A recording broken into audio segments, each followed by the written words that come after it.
আসসালামু আলাইকুম বন্ধুরা। তো কয়েকদিন ধরে একটা পরোটার দোকানে আমি নিয়মিত আসছি এবং এই ওনার অচেনা মানুষের সাথে আমার একটু পরিচিত হয়, যদিও তুমি অচেনা।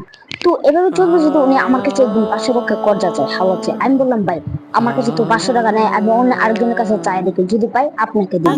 এটা এখন কথা হচ্ছে, উনি কি আমার টাকা কি দিবে নাকি মেরে দিবে?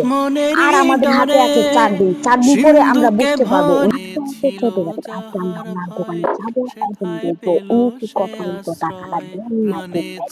তুমি জানলে এক একটা বাহির করে নিলাম। এবার হচ্ছে আমি এই আতরগুলো আমার গায়ে দেবো, যাবো ওনার দোকানে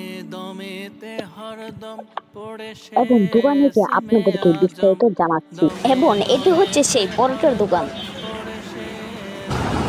এবং বর্তমানে এখন ওনার দোকানে আছি।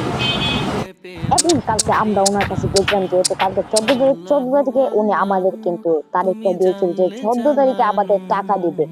তো উনি নাকি ওনার বিল পরিশোধ করে ফেলছে এবং আরো 400 টাকা হালত করে উনি ওনার বিল পরিশোধ করেছে কিনা।